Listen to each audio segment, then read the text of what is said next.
അങ്ങനെ നിങ്ങൾ നനയ്ക്കാത്ത നാഴികയിൽ മനുഷ്യപുത്രൻ വരുന്നതുകൊണ്ട് നിങ്ങളും ഒരുങ്ങിയിരിപ്പീൻ. മത്തായി 24:44.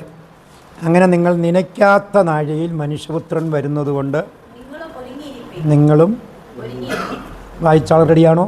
അറിയോ? റെഡി? ഇവിടെ കർത്താവ് തൻ്റെ പരിശുശ്രൂഷയിൽ ദൈവിക മർമ്മത്തെക്കുറിച്ച്, കർത്താവിൻ്റെ രണ്ടാമത്തെ വരവിനെക്കുറിച്ചൊക്കെ അന്ന് സൂചിപ്പിച്ചപ്പോൾ, പറഞ്ഞപ്പോൾ ശിഷ്യന്മാർക്ക് പെട്ടെന്ന് ഡൗട്ട് വന്നു. എന്നിട്ട് അവർ 3-ാം വാക്യത്തിൽ അത് രേഖപ്പെടുത്തിയിട്ടുണ്ട്.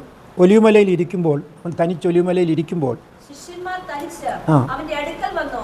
അത് എപ്പോൾ സംഭവിക്കുമെന്നോ നിന്റെ വരവിനും ലോകാവസാനത്തിനും അടയാളം എന്ത് എന്നും പറഞ്ഞു തരണമെന്ന് അപേക്ഷിച്ചു. അന്നേരം വായിച്ച് മനസ്സിലായി. യേശു ഉത്തരം പറഞ്ഞത്, ആരും നിങ്ങളെ തെറ്റിക്കാതിരിക്കാൻ സൂക്ഷിച്ചുകൊള്ളേ.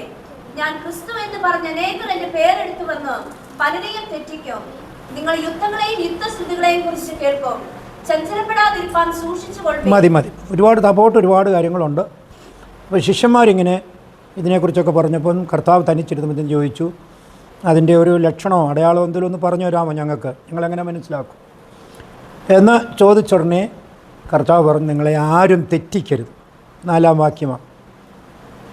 നിങ്ങളെ ആരും തെറ്റിക്കാതിരിക്കുക. 2 തെസ്സലോനിക്കർ 2:3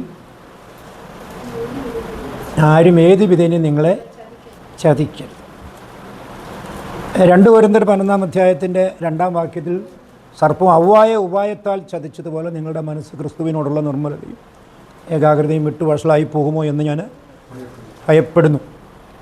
അപ്പോൾ കർത്താവിൻ്റെ രണ്ടാമത്തെ വരവിൽ നമ്മളിപ്പോൾ കാണുന്ന ഈ ചിത്രം, നമ്മൾ കാണുന്ന ഈ ലോകം, ഇന്നിപ്പോൾ ഏകദേശം 2500 സഭകളുണ്ട് രജിസ്ട്രേഷൻ ഉള്ളത്. അതിൽ 2000 ബന്ധക്കോസ്. നമുക്കെല്ലാത്തിൻ്റെയും പേരും അറിയത്തില്ല, രജിസ്ട്രേഷനും അറിയത്തില്ല. ആകെ അറിയാവുന്ന നമുക്കിപ്പം IPC, AG, ചർച്ച് ബോർഡ്, അങ്ങനെ കല്ലുമല, അങ്ങനെ ഒരു 3-4 എണ്ണത്തിൻ്റെ പേര് നമുക്കറിയാം. ബാക്കി 2500 രജിസ്ട്രേഷൻ ഉള്ളത് മാത്രമുണ്ട്. കർത്താവിൻ്റെ രണ്ടാമത്തെ വരവിൽ സംഭവിക്കാവുന്ന ഒരു വലിയ അപകടമാണ് ആളുകളെ മുഴുവൻ വശീകരിച്ചുകൊണ്ട് പോകും പിശാച് വശീകരിച്ചുകൊണ്ട് പോകും. അവൻ്റെ സഭയെ, അവൻ്റെ കാന്തയെ ഒരുക്കുകയാണ്. നമ്മൾ ക്രിസ്തുവിൻ്റെ സഭയെ ക്രിസ്തു ഇങ്ങനെ ഒരുക്കുന്ന പോലെ പിശാച് അവൻ്റെ സഭയെയും ഒരുക്കുകയാണ്. അവനും തൃത്വമുണ്ടെന്ന് ഞാൻ മുമ്പേ ഇവിടെ പറഞ്ഞു. എത്ര പേർക്ക് അവനും തൃത്വമുണ്ട്. നമുക്ക് പിതാവ്, പുത്ര, പരിശുദ്ധാത്മാവെന്ന് പറഞ്ഞ പോലെ തന്നെ പിശാചിനും തൃത്വമുണ്ട്. വെളിപ്പാട് 20:2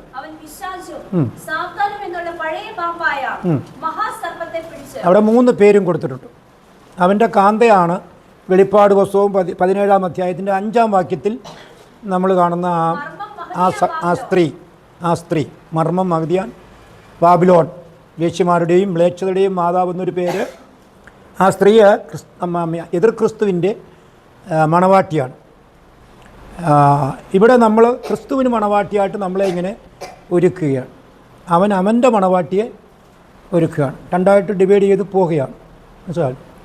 അപ്പോൾ നമ്മുടെ കൂട്ടത്തിൽ നിന്ന് തന്നെ നല്ല ഒരു ഭാഗം ആളുകളും ചതിവിൽപ്പെട്ടു പോകും. അതെങ്ങനെയാണ് ചതിവിൽപ്പെടുന്നതെന്ന് ചോദിച്ചാൽ, ഇതാ ക്രിസ്തു അവിടെ എന്ന് പറയുമ്പോൾ അവിടെ മിറക്കൾ നടക്കുന്നു. അവിടെ വീൽ ചെയറെല്ലാം എടുത്തുകൊണ്ട് പോകുന്നു, വീൽ ചെയറെല്ലാം കളഞ്ഞു വെച്ച് പോകുന്നു, ആളുകൾ ഓടുന്നു, ചാടുന്നു എന്നൊക്കെ കേൾക്കുന്നുണ്ടേ നമ്മൾ രോഗികളാണെങ്കിൽ നമ്മൾ ഉടനെ നമ്മുടെ മനസ്സ് അങ്ങോട്ട് ആകർഷിക്കും. നമ്മളിങ്ങനെ ആളുകൾ വന്ന് ഇങ്ങനെ ഇത് ചെയ്യുകയും ചെയ്യും. അവിടെ ഒരു ക്രൂസൈഡ് ഉണ്ട്, അവിടെ ഒരു മീറ്റിംഗ് ഉണ്ട്, വന്ന് നോക്കുക, അത്ഭുതമാണ്, നിങ്ങളുടെ ഈ രോഗം കൊണ്ട് ഇങ്ങനെ കിടക്കേണ്ട കാര്യമില്ല, ഓൺ ദ സ്പോട്ടിൽ തന്നെ സൗഖ്യമാകും എന്നൊക്കെ പറഞ്ഞ് നമ്മളെ ഇങ്ങനെ പ്രേരിപ്പിക്കുമ്പം നമുക്കൊന്ന് പോകാനൊരു മനസ്സ് വരും. നമ്മൾ ഡോക്ടർമാരുടെ കാര്യങ്ങൾ വരുമ്പോൾ ഒന്ന് അവിടെ കൂടെ ഒന്ന് നോക്കാം എന്ന് നമ്മൾ ചിന്തിക്കുന്നത് പോലെ തന്നെ നമ്മുടെ മനസ്സ് പോകും. എല്ലാവരും ഒരുമാതിരിപ്പെട്ട നല്ലൊരു ഭാഗം ആളുകളുടെയും മനസ്സ് പോകാനുള്ള സാധ്യതകളാണ്. അതുകൊണ്ടാണ് നിങ്ങളെ ആരും ചതിക്കരുത്, ആരും നിങ്ങളെ തെറ്റിക്കരുത് എന്നൊരു വാണിംഗ്, മുന്നറിയിപ്പ് നമുക്ക് ദൈവം തന്നിരിക്കും. അപ്പോൾ ഇവിടെ ഇരിക്കുന്ന ആളുകൾ വചനം കേൾക്കുകയാണ്, ഞാൻ പ്രസംഗിക്കുകയാണ്. ആരും തെറ്റിപ്പോകാതിരിക്കാൻ പ്രത്യേകം ശ്രദ്ധിക്കണം. അതിന് എങ്ങനെ പറ്റും? ആത്മാവുള്ള ഒരാളിന് മാത്രമേ ആത്മാവിനെ വിവേചിക്കാൻ പറ്റത്തുള്ളൂ. ആത്മാവിനെ വിവേചിക്കും. അതേത് ആത്മാവിലാണ് എന്ന് ആത്മാവുള്ള ഒരാളിന് വിവേചിക്കാൻ പറ്റും. അല്ലാത്തവർക്ക് വിവേചിക്കാൻ പറ്റത്തില്ല. മനസ്സിലായല്ലോ? ആത്മാവുള്ള ഒരാൾക്ക് മാത്രമേ അത് വിവേചിക്കാൻ പറ്റത്തുള്ളൂ. അതുകൊണ്ടാണ് നമ്മൾ ആത്മാഭിഷേകം പ്രാപിക്കണം എന്നൊരു നിയമം നമുക്ക് ദൈവം വെച്ചത്. പക്ഷേ നമ്മുടെ സഭകളിൽ അങ്ങനെയുള്ള ഇതൊന്നും അങ്ങോട്ട് ആകുന്നില്ല. നമ്മളിപ്പോൾ കൂടി വരുന്നെങ്കിലും എല്ലാവരും അഭിഷേകം പ്രാപിച്ചാണോ എന്ന് ചോദിച്ചാൽ ഒരു അപ്പോൾ ഒന്നൊരു ചുളുക്കം കാണാം, ഒരു ചുളുക്കം അവിടെ കാണാം. വാട്ടം ചുളുക്കം ഒന്നും ഉണ്ടാകരുതെന്ന് പറയുമ്പോൾ എല്ലാവരും അഭിഷേകം പ്രാപിച്ചു ഒന്ന് ചുളുങ്ങുന്ന കാണാം. അത് വരാൻ പാടില്ല. എല്ലാവരും അഭിഷേകം പ്രാപിക്കണം. അങ്ങനെ ഒരു സ്വർഗം അങ്ങനെയാണ് വെച്ചിരിക്കുന്ന ഒരു മേധയുടെ. എല്ലാവരും അഭിഷേകം പ്രാപിക്കണമെന്നുള്ളതാണ്. അപ്പം നമുക്ക് വിവേചിക്കാൻ പറ്റുമോ ഏത് ആത്മാവിലാണ് അവൻ നമ്മളോട് സംസാരിക്കുന്നതെന്ന് നമുക്ക് വിവേചിക്കാൻ പറ്റും. അത് നമ്മൾ പ്രാപിക്കണം. ഇല്ലെങ്കിൽ നമ്മൾ തെറ്റിപ്പോകാൻ സാധ്യതയുണ്ട് എന്നുള്ളതാണ്. നമുക്ക് 2 കൊരിന്ത്യർ 11-ാം അധ്യായത്തിൻ്റെ 4-ാം വാക്യം നമ്മൾ വായിക്കുമ്പോൾ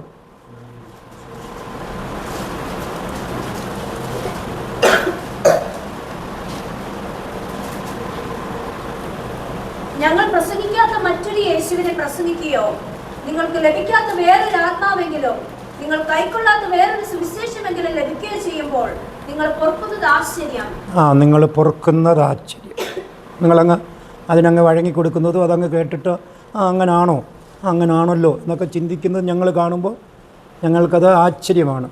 നിങ്ങളെ അങ്ങനെ ഒരു മേഖലയിൽ ഞങ്ങൾ കാണുമ്പോൾ ഞങ്ങൾക്ക് അതിശയം തോന്നും.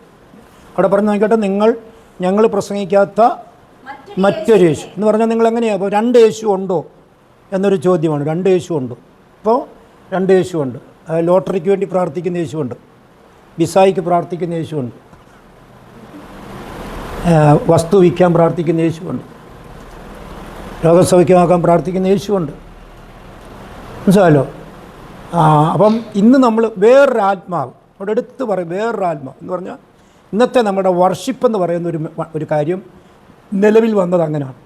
ഊതും വീഴ്ത്തും ഒക്കെ വന്നേക്കുന്നത് അവിടെ നിന്നാണ്. അത് വേറൊരു ആത്മാവാണ്. നമുക്കും ഇൻട്രസ്റ്റ് ആയിരുന്നു ഒന്ന് വീണേ ചിണ്ണിച്ചായിരുന്നേ കൊള്ളാമെന്നുള്ള ചിന്തയിലിരിക്കുക നമ്മളിപ്പോഴും. ആരും ഒന്നും മിണ്ടുന്നില്ല. നമ്മുടെ ശുശ്രൂഷകന്മാർ തന്നെ കൈവച്ച വീണമെന്നുള്ള ഒരു ചിന്തയിലായിരുന്നു അവരും. ആരും ഒന്നും മിണ്ടുന്നില്ലല്ലോ. അവരും ഒന്ന് കൈവച്ചാൽ ഉടനെ താഴെ വീഴണം, പുറകിൽ ആൾ നിൽക്കണം, പിടിക്കണം എന്നൊക്കെയുള്ള ചിന്തയിലാണ് നമ്മുടെ ശുശ്രൂഷകന്മാർ. അത് വേറൊരു ആത്മാവാണെന്ന് ആത്മാവുള്ള ഒരാൾക്ക് മാത്രമേ മനസ്സിലാകൂ. അതൊക്കെ ഇവിടെ നിലവിൽ വന്നായിരുന്നു. അതെല്ലാം അങ്ങ് ഏത് വാക്കാവിനെ പഴഞ്ചനാകാൻ തുടങ്ങുന്നു. അതിനൊന്നും വലിയ പ്രാധാന്യമില്ലാതെ വരാൻ തുടങ്ങുന്നു. അങ്ങനെ ഒരു വലിയ ഇളക്കം നമ്മുടെ ദേശത്തുണ്ടായിരുന്നു. ഊതും വീഴ്ത്തും അങ്ങനെ വലിയൊരു ആൾ പോകുന്നതും ബഹളവും ഒക്കെ നമ്മൾ കണ്ടതാണ്. നമ്മൾ കണ്ടിട്ടുണ്ടോ പോയിട്ടുണ്ടോ എന്ന് എനിക്കറിയത്തില്ല. ഞങ്ങളാരും ചെന്നാൽ തൊട്ടാലും വീഴത്തില്ല, പിടിച്ച് തെള്ളിയാലും വീഴത്തില്ല. അതിനെ എന്താണെന്ന് ഞങ്ങൾക്ക് അറിയത്തുമില്ല. സ്വത്രം ഞങ്ങളോട്ട് പോകത്തുമില്ല. ഞങ്ങൾ ഓൺ ദ സ്പോട്ട് അതിനെ വിവേചിക്കും. ഏതൊരാൾ കയറി വന്നാലും, ഒരാൾ ട്രാക്റ്റും കൊണ്ട് വന്നാലോ, ഒരാൾ പ്രസംഗിക്കാൻ വന്നാലോ, ഒരാൾ ചർച്ച വന്നാലോ, ഒരാൾ ഏത് വ്യക്തി വന്നാലും ഓൺ ദ സ്പോട്ടിൽ ആളിനെ വിവേചിക്കും. അത് ദൈവാത്മാവിലല്ലെങ്കിൽ അവനോട് പിന്നെ സഹകരിക്കത്തില്ല. വെള്ളം കൊടുക്കും, എന്തെങ്കിലും വേണം, എന്തെങ്കിലും പൈസയ്ക്ക് വല്ല വന്നെങ്കിൽ അതുകൂടെ ചിലപ്പോൾ കൊടുക്കും, അങ്ങ് പൊക്കോളാൻ പറയും. അവനെ അവിടുന്ന് ഒഴിവാക്കും. അവൻ്റെ ഉപദേശം കേൾക്കാനായിട്ട് നിൽക്കത്തില്ല. ഇപ്പം നമ്മുടെ ഇടയിൽ യേശു നാമക്കാരെന്ന് പറഞ്ഞൊരു കൂട്ടരുണ്ട്, യഹോവ സാക്ഷിക്കാരുണ്ട്, ശാബതുകാരുണ്ട്. ഒരു യേശു ഒരു കാര്യം വന്നിട്ട് നിൻ്റെ വീട്ടിൽ വന്നിട്ട് നിന്നോട് പറഞ്ഞ് നിന്നെ ഇങ്ങനെ വാക്കി എടുത്തിച്ച് വായിച്ച് കേൾപ്പിച്ച അറിയാതെ നീ വീണ് പോവുകയാണ്. നാളെ കേൾക്കും ആ പുള്ളി യേശുനാമൻ്റെ കൂടെ പോയി എന്ന് പറയും. അതാണ് നമ്മൾ കേൾക്കുന്നത്. ആൾ യേശുനാമക്കാരുടെ പോയി എന്ന് പറയുന്നതാണ്. അപ്പം ആളുകളെല്ലാം ഇങ്ങനെ മാറി മറിയുന്ന ഒരു കാലഘട്ടമാണ്. അത് നിങ്ങൾ പ്രത്യേകം അതുകൊണ്ട് ആരും നിങ്ങളെ തെറ്റിക്കരുത്, മറ്റിടത്ത് ചതിക്കരുത്. വളരെ ക്ലിയറായിട്ടാണ്. ചതിവ് പറ്റാൻ സാധ്യതയുണ്ട്, തെറ്റിക്കാൻ സാധ്യതയുണ്ട് എന്നൊക്കെ അഡ്വാൻസ് നമ്മോട് പറയുകയാണ്. അഡ്വാൻസ് നമ്മോട് ദൈവം. അതുകൊണ്ട് ഇവിടെ ഇരിക്കുന്ന ആരും നമ്മൾ വിശ്വസിക്കുന്ന യേശു ക്രിസ്തുവിലാണ്, വേറൊരു യേശുവിലല്ല. നോക്ക്, അപ്പം ഒരാൾ പറഞ്ഞു ഞങ്ങൾക്ക് ക്രൂശിക്കപ്പെട്ട യേശുവിനെ വേണ്ട, ഉയർത്തെഴുന്നേറ്റ യേശുവിനെ മതി എന്ന് പറഞ്ഞു. അപ്പോൾ അവർക്ക് ക്രൂശിക്കപ്പെട്ട യേശുവിനെ വേണ്ട, അവർക്ക് ഉയർത്തെഴുന്നേറ്റ യേശുവിനെ മതി എന്നൊരാൾ പറഞ്ഞു. അത് പേപ്പറിൽ വരികയും ചെയ്തു, പരസ്യമാകുകയും ചെയ്തു. അയാൾ ഇന്ന് നമ്മുടെ നാട്ടിലെ വലിയ ശുശ്രൂഷകന്മാരാണ്. സ്വത്ര. എന്നാൽ നിങ്ങൾ നോക്കിയാൽ 1 കൊരിന്ത്യർ 1-ാം അധ്യായത്തിൻ്റെ 23-ാമത്തെ വാക്യത്തിൽ പൗലോസ് പറയുക, ഞങ്ങളോ ക്രൂശിക്കപ്പെട്ട ക്രിസ്തുവിനെ പ്രസംഗിക്കുന്നു. അപ്പോൾ ഇവിടെ ഒരാൾ ക്രൂശിക്കപ്പെട്ട ക്രിസ്തുവിനെ വേണ്ട എന്ന് പറയുമ്പോൾ ഒരാൾ ഞങ്ങൾ ക്രൂശിക്കപ്പെട്ട ക്രിസ്തുവിനെ പ്രസംഗിക്കുന്നു. നിങ്ങൾക്കിപ്പോൾ ആരെയാണ് വേണ്ടിയ? ക്രൂശിക്കപ്പെട്ട ക്രിസ്തുവിനെ വേണോ, അതോ ഉയർത്തെഴുന്നേറ്റ ക്രിസ്തുവിനെ മതിയോ? ഈ യേശുവിനെ വേണ്ടായോ? അതുകൊണ്ട് അവിടെ പറഞ്ഞ് മറ്റൊരു യേശു അങ്ങനെയുള്ള ഉപദേശങ്ങളൊക്കെ നമ്മുടെ ഇടയിലോട്ട് ഇങ്ങനെ വ്യാപിച്ചു കൊണ്ടിരിക്കുകയാണ്. അതുകൊണ്ട് നിങ്ങളെ ആരും ഏത് വിധേനയും തെറ്റിക്കരുത്. അത്ര 2 Thessalonians 2:3 വാക്യം, ആരും ഏതുവിനെ നിങ്ങളെ ചതിക്കരുത്. ആദ്യമേ വിശ്വാസത്യാഗം സംഭവിക്കുകയും നാശയോഗ്യനും അധർമ്മമൂർത്തിയുമായും വെളിപ്പെടുകയും വേണം. ആരും ഏത് വിധേനയും നിങ്ങളെ ചതിക്കരുത്. ആദ്യമേ വിശ്വാസത്യാഗം സംഭവിക്കുകയും നാശയോഗ്യനും അധർമ്മമൂർത്തിയുമായവൻ വെളിപ്പെടുകയും വേണം. അവിടെ വിശ്വാസത്യാഗം സംഭവിക്കുക എന്ന് പറഞ്ഞിരിക്കുന്ന വാക്കിന് പരിശുദ്ധാത്മാവ് കൊടുത്തിരിക്കുന്ന ചിന്താഗതി ശ്രദ്ധിക്കണം. കൊടുത്തിരിക്കുന്ന ചിന്താഗതി ഇനിയിപ്പോൾ നമ്മുടെ ഗവൺമെൻറ് നിയമം കൊണ്ടുവരും. ബിഷപ്പന്മാർക്ക് മാത്രമേ കല്യാണം നടത്താനും ശവമടക്കാനും മാമോദിസ വെക്കാനും പറ്റത്തുള്ളൂ എന്നൊരു നിയമം ഇവിടുത്തെ ഗവൺമെൻറ് കൊണ്ടുവരും. അപ്പം ഈ ശുശ്രൂഷകന്മാർ മുഴുവൻ കുപ്പായം ഇടണം, കഴുത്തിൽ കുരിശും തൂക്കണം. അത് നിങ്ങൾ ഭാവനെ കണ്ടേ, നിങ്ങളുടെ പാർശ്വ കുപ്പായം ഇട്ട് കുരിശും കൂടെ തൂക്കിക്കൊണ്ട് വരും. ഒന്ന് ഭാവനെ കണ്ടേ. ഇപ്പോൾ അവരിയ്ക്കുന്നതും നാളെ ഇങ്ങനൊരു നിയമം ഇവിടെ വരുമ്പോൾ അവരത് സ്വീകരിക്കും. ഇപ്പം KP Yohanaൻ്റെ കൂടെ നിന്നിരുന്ന മുഴുവൻ പാർഷന്മാരും കുറച്ച് പേര് വിട്ടുപോയി. അത് കഴിഞ്ഞ് കുറച്ച് പേരിൽ ബാക്കിയുള്ളവർ മുഴുവൻ പേരും കുപ്പായം ഇട്ട്. മനസ്സിലായല്ലോ? അപ്പോൾ അവർ ഓർഡറി പൗരോഹിത്യത്തിലേക്ക് മാറി. പൗരോഹിത്യം നിന്നു പോയെന്ന് നമ്മുടെ തിരുവഴുത്തിൽ ക്ലിയർ എഴുതിയിരിക്കുകയാണ്. പൗരോഹിത്യം കംപ്ലീറ്റ് നിന്നുപോയി എന്നെഴുതിയിരിക്കെ പൗരോഹിത്യം ഇന്നും കുടി കൊത്തി വാഴുകയാണ്. സ്വത്ര നോക്കിയാട്ട് ലൂക്കോസിൻ്റെ സുവിശേഷം 16-ാം അധ്യായം 16-ാം വാക്യം, ന്യായപ്രമാണത്തിൻ്റെയും പ്രവാചകന്മാരുടെയും കാലം യോഹന്നാൻ വരെയായിരുന്നു. അന്നു മുതൽ ദൈവരാജ്യത്തെ സുവിശേഷിച്ചു വരുന്നു, എല്ലാവരും ബലാത്കാരേണ അതിൽ കടക്കാൻ നോക്കുന്നു. അപ്പം ഈ യോഹന്നാൻ വരെ ഉള്ളായിരുന്നു പൗരോഹിത്യം.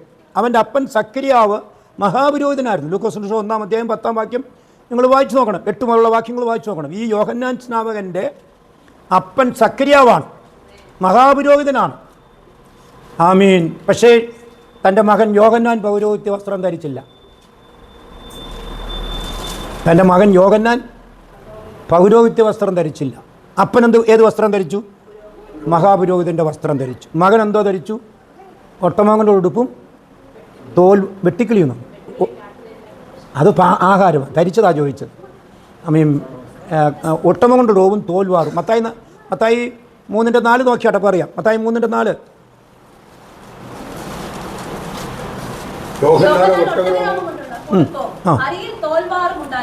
മതി. അവൻ്റെ ഡ്രസ്സ് യൂണിഫോം എന്താ? നീ ഇപ്പം വലിയൊരു ടീച്ചറൊക്കെ അല്ലേ, നീ ഒന്ന് അവനെ കണ്ടാട്ടോ. ദൈവം എന്തുകൊണ്ട് സ്വർഗത്തിലെ ദൈവം തൻ്റെ അംബാസഡറിനെ, തൻ്റെ പൈലറ്റിനെ പരിചയപ്പെടുത്താൻ ഇങ്ങോട്ട് വന്ന ആളിന് അങ്ങനെ ഒരു യൂണിഫോം കൊടുത്തു? എന്താണെന്നൊന്ന് ഭാവനെ കാണാം, ചിന്തിക്കാം. സത്ര അതുകൊണ്ട് അവനെ ആരും ഡിന്നറിന് വിളിക്കത്തില്ലായിരുന്നു.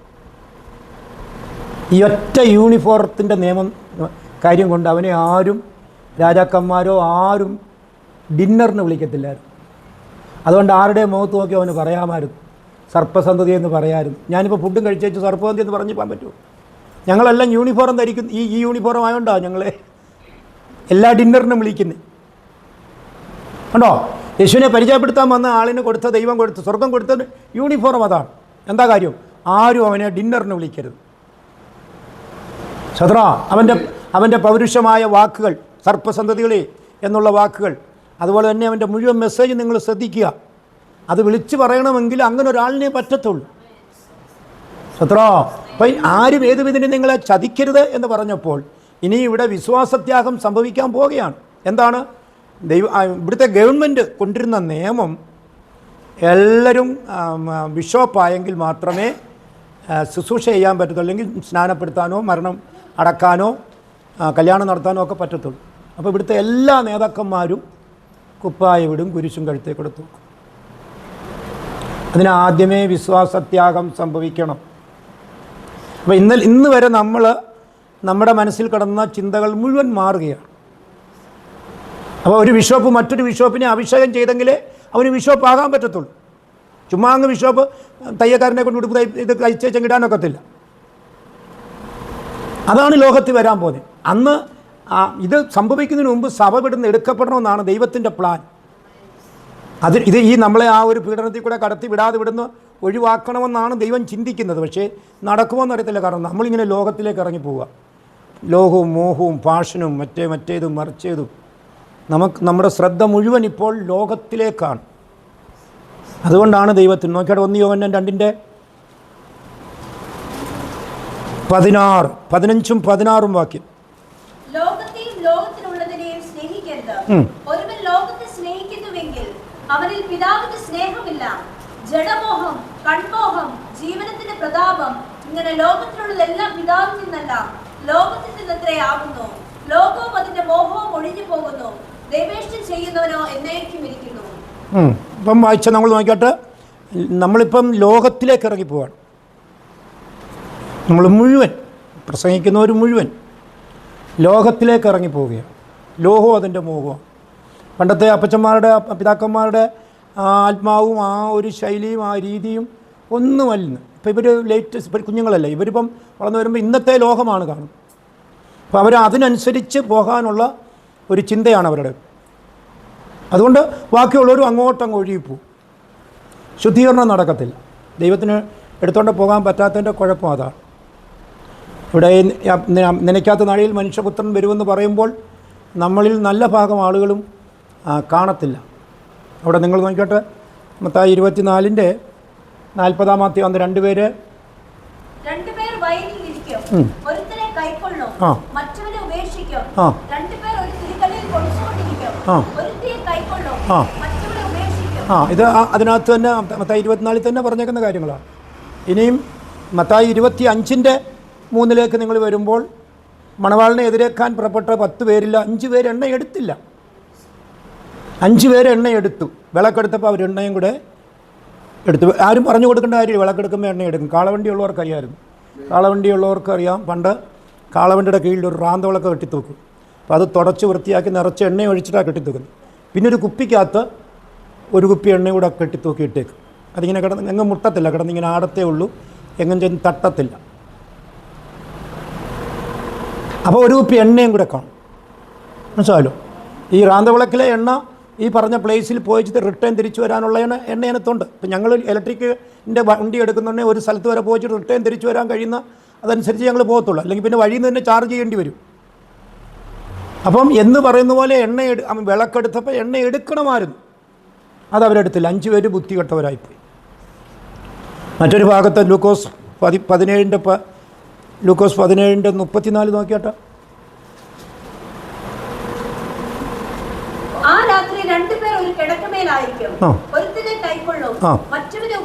മതി. അപ്പം ഒരുപാട് കാര്യങ്ങളാണ്. 2 പേര് കിടക്കയിലായിരിക്കും, ഒരാളിനെ കൈക്കൊള്ളും, ഒരാളിനെ ഉപേക്ഷിക്കും. ഇതിനെല്ലാം ഒരു നിഴലും പഴയ നിയമത്തിൽ കൊടുത്തിട്ടുണ്ട്. ഒരു നിഴൽ, ഒരു ഷാഡോ കൊടുത്തിട്ടുണ്ട്.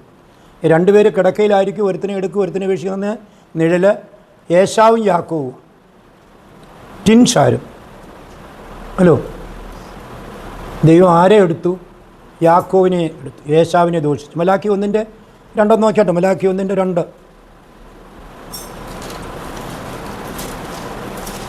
ഞാൻ നിങ്ങളെ സ്നേഹിക്കുന്നുവെന്ന് യഹോവ അരുളിച്ചെയ്തു. എന്നാൽ യേശാവിനെ ഞാൻ ദോഷിച്ച് അവന്റെ പർവ്വതങ്ങളെ ശൂന്യമാക്കി അവന്റെ അവകാശത്തെ മരുഭൂമിയിലെ കുറുനരികൾക്ക് കൊടുത്തിരിക്കുന്നു. മേളിൽ ചൂടെ മുകളിൽ നോക്കിയിട്ട് എന്ത് പറയും? പ്രവാചക മലാക്കി മുഖാന്തരം ഇസ്രായേലിനുള്ള യഹോവയുടെ അരുളപ്പാട്, ഞാൻ നിങ്ങളെ സ്നേഹിക്കുന്നു എന്ന് യഹോവ അരുളി ചെയ്യുന്നു. എന്നാൽ നീ ഞങ്ങളെ ഏതിനാൽ സ്നേഹിക്കുന്നു എന്ന് ചോദിക്കുന്നു. യേശാവ് യാക്കോബിന്റെ സഹോദരനല്ലയോ? എങ്കിലും ഞാൻ യാക്കോബിനെ സ്നേഹിക്കുന്നു എന്ന് യഹോവയുടെ അരുളപ്പാട്. ഇനി നീ കണ്ടുപിടിക്കണം. 2 പേരുണ്ടായിരുന്നു, ഒരാളെ സ്നേഹിച്ചു, ഒരാളെ അങ്ങനെ നോക്കുമോ? നിനക്കിപ്പോൾ 4 ഉണ്ട്. 2നെ സ്നേഹിച്ചു, 2നെ ദോഷിക്കാൻ പറ്റുമോ? 2 ഉള്ളവർ പറ. ഇവിടെ 2 ഉണ്ടായിട്ട് ഒരുത്തിനെ എന്താ കാരണം? എന്തുകൊണ്ട് അവന് 2 ഒരപ്പൻ്റെ മക്കളല്ലേ, ഒരു വയറ്റിൽ കിടന്നതല്ലേ, ടിൻസല്ലേ? എന്തുകൊണ്ട് ഒരുത്തിനെ ഉപേക്ഷിച്ചു? അത് കണ്ടുപിടിക്കണം. അവൻ്റെ ഡ്യൂട്ടി എന്തായിരുന്നു? അവൻ എങ്ങനെ വളർന്നു വന്നെന്ന് രേഖപ്പെടുത്തിയിട്ടുണ്ടല്ലോ. അവൻ ശാപ്പാട്ട് പ്രിയനായിരുന്നു. അവൻ ഒരു ഊണിന് ജ്യേഷ്ഠാവകാശം വിറ്റ ആളാണ്. ഹലോ, അവൻ്റെ ഡ്യൂട്ടി മൃഗത്തെ വേട്ടയാടി പിടിക്കുന്ന ജോലിയാണ്. ഒരു മൃഗത്തെ വേട്ടയാടി പിടിക്കുക എന്ന് പറഞ്ഞാൽ അത്ര ഈസി അല്ല. ഇന്നത്തെ കാലമല്ല. ഇന്നാണെങ്കിൽ നമുക്ക് റൈഫിളുണ്ട്, വെടിവെച്ചാൽ ആ മൃഗം താഴെ വീഴും. മുന്നം തെറ്റായിരുന്നാൽ മതിയോ, അല്ലെങ്കിൽ തെറ്റിയാൽ തന്നെ പിന്നെയും വലിച്ചടിക്കാനുണ്ട്. അന്ന് അങ്ങനല്ല, കുരുക്ക് വെച്ചാണ് പിടിക്കേണ്ടത്. അപ്പം അങ്ങനെ ഒരു മൃഗത്തെ കുരുക്ക് വെച്ച് പിടിക്കണമെങ്കിൽ എന്ത് ബുദ്ധിമുട്ടാണെന്നറിയും, എത്ര സമയം എടുക്കുന്നറിയും. അപ്പം അവൻ്റെ മുഴുവൻ ടൈം അവൻ അതിനാണ് കൊടുത്തത്. എന്നാൽ യാക്കോബ് ദൈവത്തോട് മല്ല് പിടിക്കുമായിരുന്നു. ഹോശേയ 12:3 നോക്കിയാട്ടെ. ഹോശേയ 12:3. അവൻ ഗർഭത്തിൽ വെച്ച് തന്റെ സഹോദരന്റെ കുതികാൽ പിടിച്ചു എന്ന് പറഞ്ഞാൽ നീ എങ്ങനെ വ്യാഖ്യാനിക്കണം? ഒന്ന് വ്യാഖ്യാനിച്ചെന്നേ. ഈ യാക്കോബിൻ്റെ അമ്മയുടെ ഗർഭത്തിൽ കിടന്നപ്പോഴേ ചിന്തയാണ് ആദ്യം ഇറങ്ങിപ്പോരണം. ഹലോ, അമ്മയുടെ വയറ്റിൽ ടിൻഷാട്ട് കിടന്നപ്പോൾ തന്നെ അവൻ്റെ ആഗ്രഹമായിരുന്നു ആദ്യം ഇറങ്ങണം.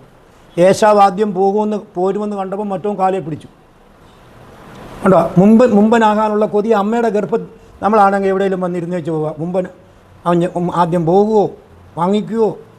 നമ്മളെല്ലാം പുറമോട്ട് വലിയുന്നവരാണ്. മുമ്പനാകാനുള്ള ഒരു ചിന്താഗതി നമ്മളിലില്ല. മുമ്പനാകാനുള്ളൊരു ചിന്താഗതി നമ്മളിലില്ല. ഒന്ന് കണ്ടേ, ഇങ്ങനെ വരുന്നു പോകുന്നു, അവിടെ കൊണ്ട് നമ്മൾ അവസാനിക്കുക അല്ല. നമ്മൾ മുൻപനാകാനായിട്ടുള്ള ഒരു താല്പര്യം വേണം. അത് യാക്കോബിനുണ്ടായിരുന്നു. അതവൻ അമ്മയുടെ ഗർഭത്തിൽ ആരംഭിച്ചു. അടുത്ത വാക്യം നോക്കട്ടെ. അവൻ കുതികാൽ പിടിച്ചു. ആരോട് പൊരുതി? അവൻ ദൂതനോട് പൊരുതി. ഉൽപ്പത്തി 32:24 വാക്യമാണ് ഇവിടെ കോട്ട് ചെയ്തേക്കുന്നത്. അവൻ ഉസ്സസാവുവോളം ആ ദൂതനും അവനോട് മല്ല് പിടിച്ചു. അവനെ ജയിക്കില്ല എന്ന് കണ്ടപ്പോൾ അവൻ അവന്റെ തുടയുടെ തടം തൊട്ടു. ആകയാൽ അവനോട് മല്ല് പിടിക്കുകയിൽ യാക്കോബിന്റെ തുടയുടെ തടം ഉളുക്കിപ്പോയി. എന്നിട്ടും അവൻ വിട്ടില്ല. നമുക്കങ്ങനെ ഒരു ഉളുക്ക് വന്നിരുന്നെങ്കിൽ അപ്പോഴേ വിട്ടേച്ച് സ്ഥലം വിട്ടേന്. നമുക്കൊരു ഉളുക്ക് വന്നാൽ പ്ലീസ് ആൻസർ, നിങ്ങളൂടെ കൂടിക്കാട്ട്. നമുക്കൊരു ഉളുക്ക് വന്നാൽ എന്താ സംഭവിച്ചിന്? നമ്മൾ വിട്ടേച്ചത്. അവൻ ആ ഉളുക്ക് വന്നിട്ടും വിട്ടില്ല. നേരം വെളുത്തപ്പം ദൈവം പറയാം, എടാ പഞ്ചാപാതക വിടറാന്ന്. ഒരു മനുഷ്യനോട് ദൈവം പറയുകയാണ്, എടാ പഞ്ചാപാതക വിടറാന്ന്. നേരം വെളുത്ത ഇനിയും വേറെ ആരെങ്കിലും കയറി പിടിച്ചാൽ എനിക്ക് പോകണ്ടായോ എന്ന്.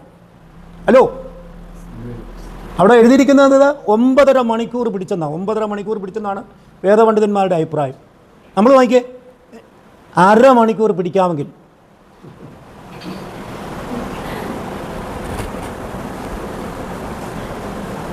ഒമ്പതര മണിക്കൂർ പിടിച്ചു. അവനെ ജയിക്കത്തില്ലെന്ന് കണ്ടപ്പോൾ അവനോട് ചോദിച്ചു, നിൻ്റെ പേരെന്താ? പിന്നെ അവനെ അനുഗ്രഹിച്ചു. അവൻ ഇസ്രായേൽ എന്നൊരു പേര് അവിടെ വെച്ച് സമ്പാദിച്ചു. ആ ഒരു ജാതിയാണ് ഇസ്രായേൽ എന്ന് പറയുന്ന ഒരു ജാതി. ഇത് വളരെ വ്യക്തമായിട്ട് രണ്ടുപേരിൽ ഒരുത്തിനെ എടുക്കും ഒരുത്തിനെ ഉപേക്ഷിക്കുന്നു പറയുമ്പോൾ നിങ്ങളെന്താ ഒറ്റ വാക്കിൽ പറഞ്ഞു, കോഡ് ഭാഷയിൽ പറഞ്ഞപ്പോൾ നിങ്ങൾക്ക് എന്തോ മനസ്സിലായി? ഇപ്പം നമ്മൾ രണ്ടുപേരിൽ ഒരാളിനെ എടുക്കണമെങ്കിൽ എന്ത് ചെയ്യണം? Please answer. അവൻ്റെ പുരുഷപ്രായത്തിൽ അവൻ ദൈവം ഇവിടെ നമ്മുടെ പുരുഷപ്രായത്തിൽ രാവിലെ മടലും കൊണ്ടിറങ്ങുക, ഈ നിപ്പ മല്ല് വെട്ടുക ദൈവത്തോടെ. ഇനി ഇറങ്ങിയവരെ നോക്ക്, ഇറങ്ങിയവരിങ്ങനെ അതും ഇത് ഈ ചപ്പും ചവറും മറ്റേം കുന്തവും ഒക്കെ പറഞ്ഞിട്ട് ഇങ്ങനെ നടക്കുന്നതാണ് കാണുന്നത്. എപ്പോഴും അവരുടെ ഇത് മല്ല് കെട്ടി പിടിക്കണം, മല്ല് കെട്ടി പ്രാപിക്കണം. ഒക്കെ വന്നിട്ട് ട്രൈ ചെയ്ത് നോക്കിയേ. ട്രൈ ചെയ്താൽ 100% പറ്റും.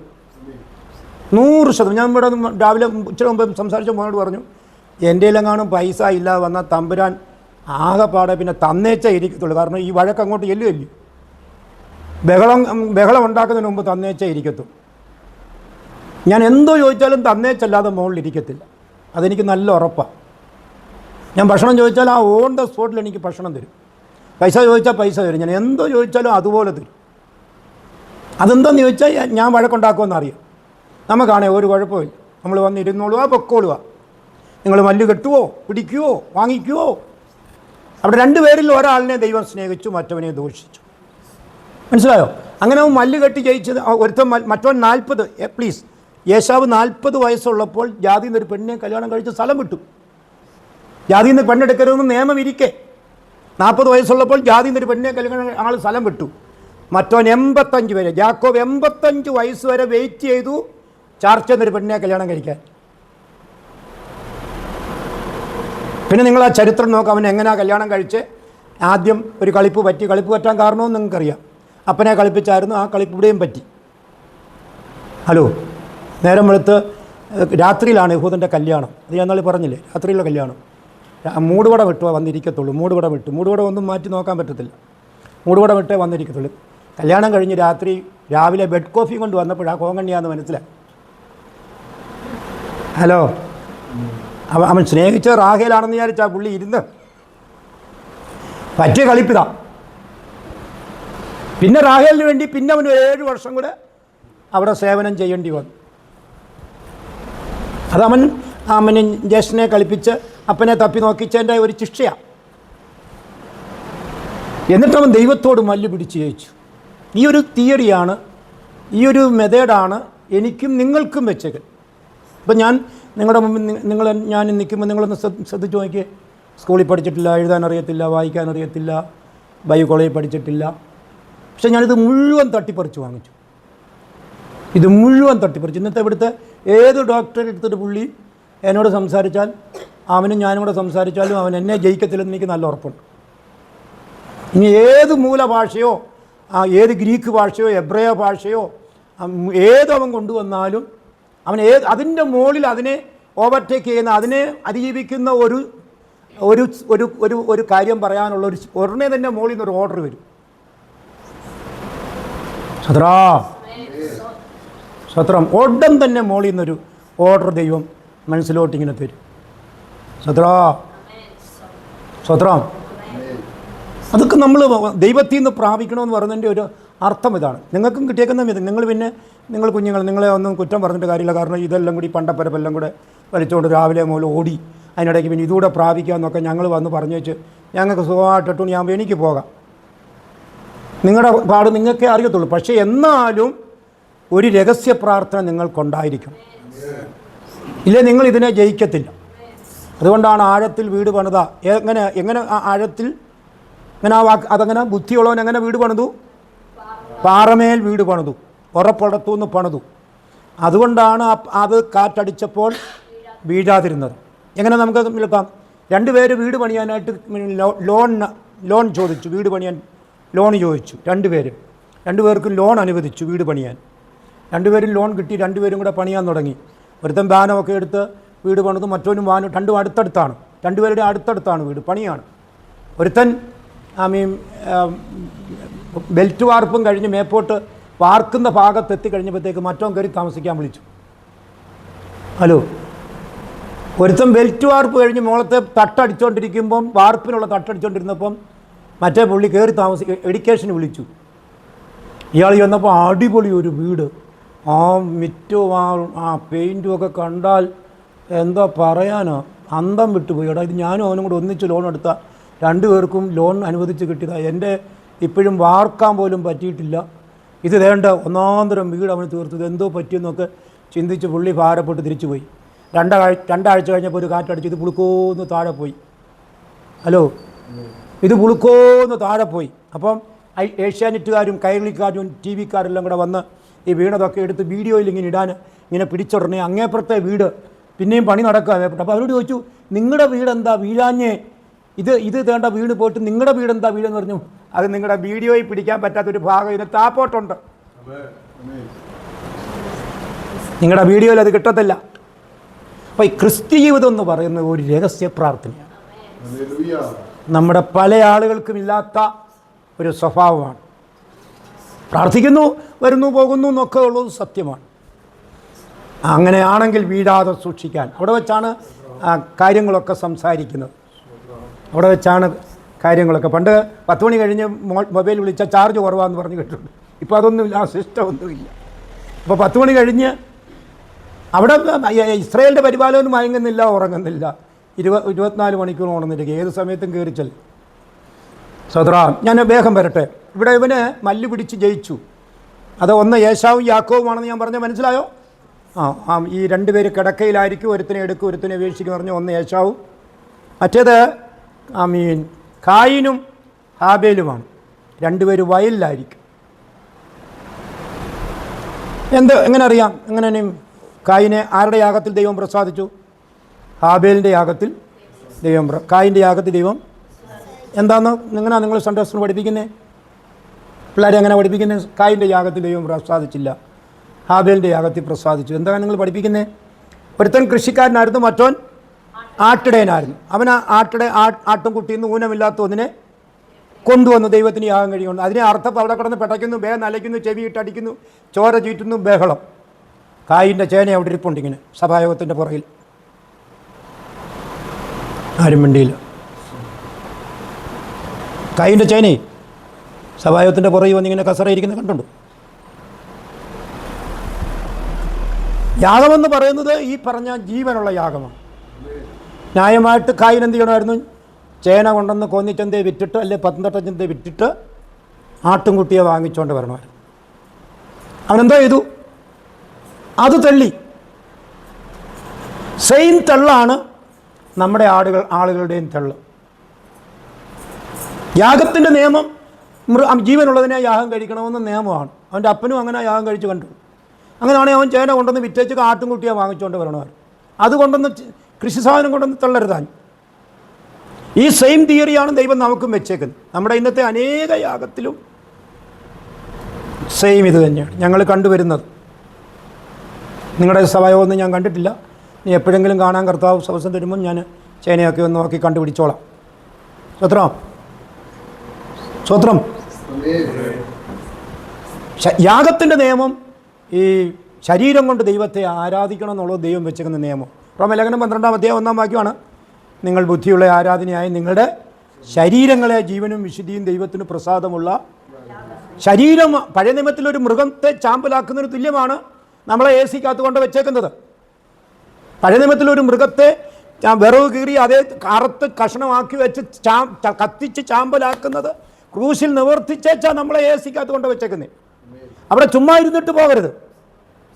അവിടെ ഒരു സ്വത്രം അർപ്പിക്കേണ്ടിടത്ത് അർപ്പിച്ചേ മതിയാകും. ഇന്ന് സ്വത്രം പോടുക എന്ന് പറയുന്ന പാസ്റ്റർമാരെയാ നമ്മൾ കാണുന്നത്. പോടുന്നില്ല. പോടാൻ പറഞ്ഞാൽ ഒന്ന് പോടും. കാരണം നാക്കേലൊരു സ്വത്രം വരുന്നില്ല. നാക്കേലൊരു സ്വത്രം വരണമെങ്കിൽ നാം ആരാണ്? എന്തിന് നമുക്ക് കിട്ടിയ ഈ ഭാഗ്യം അനേകർക്ക് കിട്ടിയിട്ടില്ല.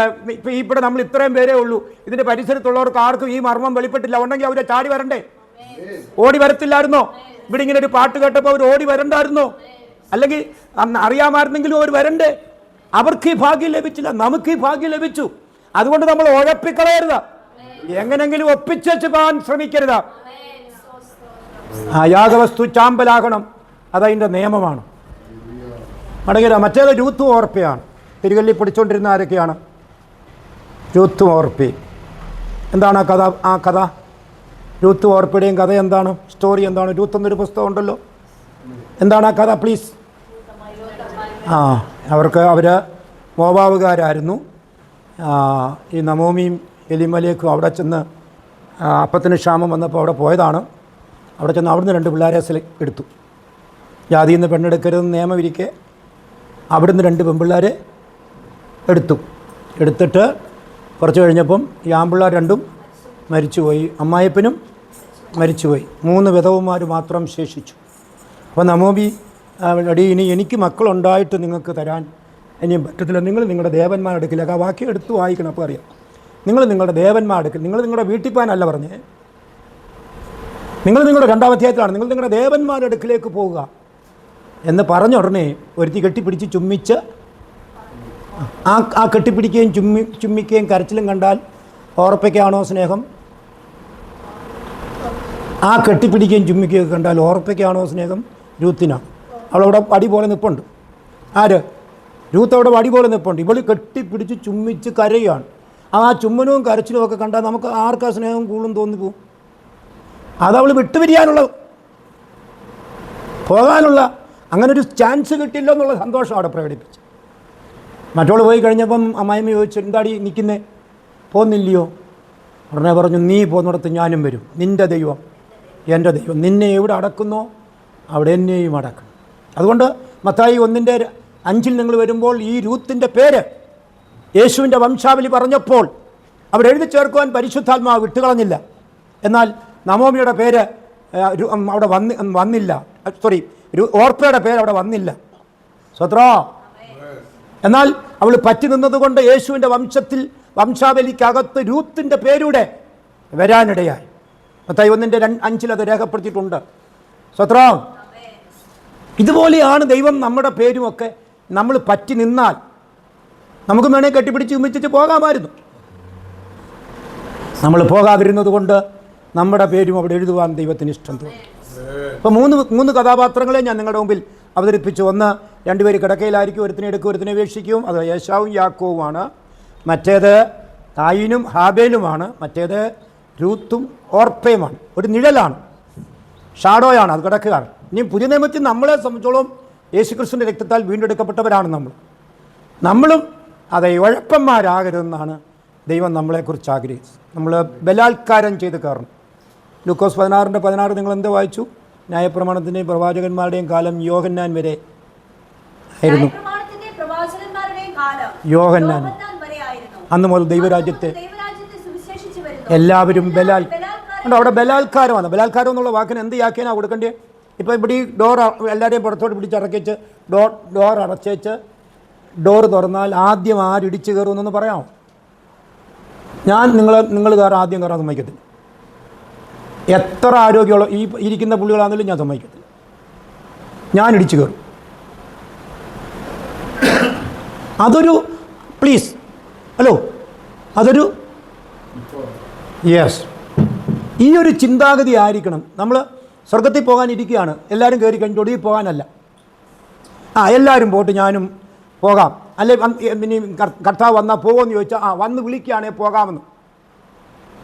സ്വത്രാവും അങ്ങനൊന്നുമല്ല. നമ്മളിതിങ്ങനെ നനയ്ക്കാത്ത നാഴികയിലാണ് അവൻ്റെ വരവെന്ന് നമുക്ക് ബോധ്യമുണ്ടെങ്കിൽ നമ്മൾ റെഡി ആയിരിക്കണം. ഏത് അർദ്ധരാത്രിക്ക് വിളിച്ചാലും നമ്മൾ റെഡി ആയിരിക്കണം. ആ ചിന്തയാണ് അവിടെ കൊടുത്തിരിക്കുന്നത്. സ്വത്രാവും അപ്പം നനയ്ക്കാത്ത നാഴി, ഇത് തന്നെ ഒരു എക്സാമ്പിൾ പറയാനുണ്ട്. നനയ്ക്കാത്ത നാഴിയെന്ന് ഉള്ളതിന് ഗർഭിണിയായ കൊച്ചിനെ 9 മാസമായ കൊച്ചിനെ കൊണ്ടുവന്ന് ഡോക്ടറെ കാണിച്ചു. ആദ്യം മുതലേ കാണിക്കുകയാണ്. ഇത് ഡേറ്റ് എടുക്കാറായതുകൊണ്ട് കൊണ്ട് കാണിച്ചിട്ടുണ്ടെങ്കിൽ ഡോക്ടർ പറഞ്ഞു, എല്ലാം നോക്കി വെച്ച് പറഞ്ഞു, തിങ്കളാഴ്ച ചൊവ്വാഴ്ച വന്ന് അഡ്മിറ്റാകും പിന്നെ എന്ന് പറഞ്ഞു. തിങ്കളാഴ്ച ചൊവ്വാഴ്ച വന്ന് അഡ്മിറ്റാകും. ഇപ്പോൾ കുഴപ്പമൊന്നുമില്ല, BP എല്ലാം നോക്കി ഒരു കുഴപ്പമില്ല. എന്നാൽ പോയിട്ട് തിങ്കളാഴ്ച ചൊവ്വാഴ്ച വന്ന് അഡ്മിറ്റാകും, അടുത്ത ആഴ്ച മിക്കവാറും കാണും എന്ന് ഡോക്ടർ പറഞ്ഞു. കൊച്ചും തന്തയും തള്ളയും കൂടെ പോകുന്നു. വീട്ടിൽ വന്നു. വൈകിട്ട് അത്താഴം കഴിഞ്ഞുടനെ തള്ളയും തന്തയും കൂടെ അവരുടെ മുറിയിൽ പോയി. കൊച്ചവരുടെ മുറിയിലോട്ട് കയറി. ഒരു 12 ആയപ്പോൾ കൊച്ചു പറഞ്ഞു, മമ്മി എന്ന് വിളിച്ചു. എന്ത് പാടിയെന്ന് ചോദിച്ചു. എനിക്കെന്തോ ഒരു അസ്വസ്ഥ പോലെ. മമ്മി നോക്കിയപ്പം ഡെലിവറിയുടെ മുഴുവൻ ലക്ഷണമായിട്ടുണ്ട്, ഫ്രൂഡ് മുഴുവൻ പോയിട്ടുണ്ട്, ആകെപ്പാടെ പ്രശ്നമായി. ഉടനെ തന്നെ കാറെ കയറ്റി അങ്ങ് ചെല്ലുന്നതിന് മുമ്പ് ഡെലിവറി കഴിഞ്ഞു. ഈ ഡോക്ടർ പറഞ്ഞു അടുത്ത ആഴ്ച അഡ്മിറ്റ് ആക്കാൻ. അതുകൊണ്ടാണ് ഗർഭിണികൾക്ക് പ്രസവവേദന വരുന്ന പോലാണ് കർത്താവിൻ്റെ വരവ്. പക്ഷെ നമ്മളൊന്നും അത്രയും ഒരുങ്ങുന്നുണ്ടോ എന്നുള്ളതാണ് ഇവിടുത്തെ ഒരു ചിന്ത. നമ്മൾ റെഡിയാണോ എന്നുള്ളതാണ് ഒരു ചിന്ത. വളരെ ആഴമായി ചിന്തിക്കണം, വളരെ ഗൗരവം. ഇപ്പം എന്നെ കേൾക്കുന്ന, പുറത്തു നിന്ന് കേൾക്കുന്നവരായാലും ഇവിടെ ഇരിക്കുന്നവരായാലും എല്ലാം, എനിക്ക് നിങ്ങളുടെ മുഖം മാത്രമേ കാണത്തുള്ളൂ, മറ്റവരെ എനിക്ക് കാണത്തില്ല. പക്ഷെ നമ്മൾ കണ്ടുവരുന്ന ആളുകളെല്ലാം ഇവിടെ തന്നെ ഇത് നീണ്ടുപോകും, സമയമൊന്നും ആയിട്ടില്ല എന്നൊക്കെ ചിന്തിക്കുന്ന രീതിയാണ്.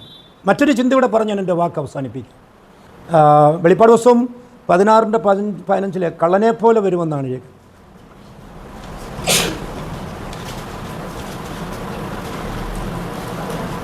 16:15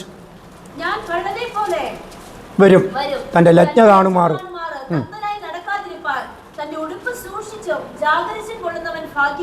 മതി. ദൈവത്തിന് സ്തോത്രം. അവിടെ യോഹന്നാനെ ഭസ്മസിൽ കിടന്നുകൊണ്ട് ദൈവം വെളിപ്പാടി കാണിക്കുകയാണ്, അവൻ വരുന്നത് കള്ളനെ പോലാണ് എന്നാണ്. കള്ളനായിട്ടല്ല വരുന്നത്, കള്ളനെ പോലാണ്. എന്താണെന്നുള്ള അവിടെ എഴുതിയിരിക്കുന്ന എഴുത്തുകാരൻ്റെ ആശയം എന്നുള്ളത് നോക്കിയേ. ഇനി എൻ്റെ മുഖത്ത് നോക്കിയാൽ ഞാൻ പറയാം. വാഴക്കൃഷി ചെയ്യുന്നവർ വാഴയുടെ കൊല വിളയാറാകുന്നുണ്ടെങ്കിൽ കാവൽ മാട അടിക്കും. വാഴക്കൃഷി ചെയ്യുന്നവർ കൊല വിളയാറാകുന്നുണ്ടെങ്കിൽ അത് മോഷണം പോകാതിരിക്കാനായിട്ട് അതിനകത്തൊരു മാടം ഉണ്ടാക്കും. എന്നിട്ട് വൈകിട്ട് പോയി അവിടെ രാത്രി അവിടെ കിടക്കും. അപ്പോൾ ഇയാൾ വൈകിട്ട് പകലവിടെ ജോലി ഉണ്ടെങ്കിലും വൈകിട്ട് പോകുമ്പോഴാണെങ്കിലും കുറച്ച് വിറവ് കൊണ്ടുപോകും. അവിടെ പണിയെടുത്തപ്പോഴാണെങ്കിലും പറക്കി കൂട്ടി അവിടെ ഇട്ടിട്ടുണ്ട് കുറച്ച് വിറവ്. ഇല്ലേ ഇവിടുന്ന് കുറച്ച് കൊണ്ടുപോകും. ഇയാൾ അവിടെ ഒരു 9 മണിയാകുമ്പോൾ റാന്തവിളക്കം കൊണ്ടുപോയിട്ട് ആ റാന്തവിളക്ക് അവിടെ തൂക്കി വെച്ച് ഈ വിറവിനങ്ങ് തീ കൊടുക്കും. ഈ വിറവിന് തീ കൊടുക്കുമ്പോൾ അതങ്ങ് ആളിക്കത്തും. എന്നിട്ട് ഇവന് ആ വാഴയ്ക്കകത്തൂടെ ഒക്കെ ഇറങ്ങി അറാ എന്നൊക്കെ ഒരു ശബ്ദമൊക്കെ ഉണ്ടാക്കി വെച്ച് ഇങ്ങനെ അതിലൂടെ ഒക്കെ നടക്കും. ഇനി അപ്പുറത്തൊരു കാവൽക്കാരനുണ്ടെങ്കിൽ ഇവിടുന്ന് നീട്ടി വിളിക്കുന്ന അവിടെ ഒരു റാന്തൽ കിടപ്പുണ്ട്, അവിടെ ഒരു തീ കത്തുന്നുണ്ട്. അത് കണ്ടിട്ട് ഇവിടുന്ന് നീട്ടി വിളിച്ചപ്പോൾ അവൻ അവിടുന്ന് ഇങ്ങോട്ട് നീട്ടി ഒരു സിഗ്നൽ, ഒരു ശബ്ദം തരും. ഇവിടുന്ന് ഒരു ശബ്ദം ചെന്നു, അവിടുന്ന് ഒരു ശബ്ദം. അപ്പം ഈ ശബ്ദമെല്ലാം ഉണ്ടാക്കുന്നതിൻ്റെ അർത്ഥം ഇവിടെ കാവലുണ്ട്, മോഷണം നടക്കത്തില്ലെന്നാ. ഹലോ, ഈ ഇതിൻ്റെ സിഗ്നലിൻ്റെ അർത്ഥം എന്താ? കാവലുണ്ട്, മോഷണം നടക്കത്തില്ലെന്ന ആ സിഗ്നലിൻ്റെ അർത്ഥം. പക്ഷേ ഒരു 12 ആകുമ്പോഴത്തേക്ക് ഇവന് ഉറക്കം വരും. അവന് ഉറക്കം വരുന്നുണ്ടെങ്കിൽ അവൻ ആകെപ്പാടെ ഒന്ന് പിടിച്ച് നോക്കാൻ നോക്കും, പക്ഷേ പറ്റത്തില്ല. അവൻ അവിടോട്ട് കിടക്കും, അവൻ ഗാഠനിദ്രയിലാവും. ഇവൻ ഈ തീ കത്തിക്കുമ്പോഴും വാ വെക്കുമ്പോഴും കടുങ്കാപ്പി അനത്തി കുടിക്കുമ്പോഴും എല്ലാം കള്ളൻ അങ്ങേപ്പുറത്തെ കാട്ടിലിരിക്കുക. അവനെന്നും മോഷണമാണ്. അവന് വെള്ളമെടുപ്പൊക്കത്തില്ല, വീടി കത്തിക്കാൻ പറ്റത്തില്ല, തീ കത്തിക്കാൻ പറ്റത്തില്ല, ശബ്ദം ഉണ്ടാക്കാൻ പറ്റത്തില്ല. അവന് ഉറക്കം വരും. അവൻ ഉറക്കം വരുമ്പോൾ അവനറിയാം ഇവൻ ഗാഠനിദ്രയിലായി. അവൻ വന്ന് നോക്കിയപ്പോൾ നല്ല ഉറക്കമാണ്. അവൻ കൊല കണ്ടിച്ചോണ്ട് പോകും. ഏത് കൊല കണ്ടിച്ചോണ്ട് പോകുമെന്ന് പറയാമോ? എന്തോ ഏറ്റവും വിളഞ്ഞത് നോക്കി, നല്ലത് നോക്കി, മുഴുത്തത് നോക്കി. ഇവിടെ രണ്ടുപേർക്കും ഒരു അഭിപ്രായമില്ല. ഏത് പ്ലീസ്? ഏറ്റവും ബെസ്റ്റ്.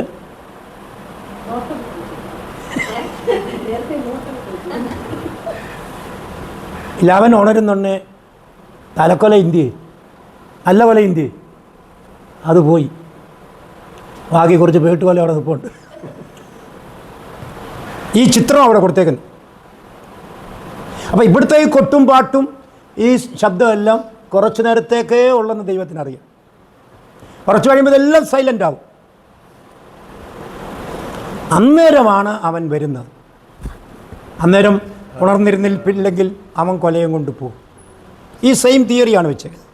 അതുകൊണ്ട് നമ്മൾ ഉണർന്നിരിക്കുക. എപ്പോഴും നമ്മുടെ മനസ്സിനകത്ത് അങ്ങനെ ഒരു കത്തൽ ഉണ്ടായിരിക്കട്ടെ. ഒരു കത്തൽ അങ്ങനെ ഉണ്ടായിരിക്കട്ടെ.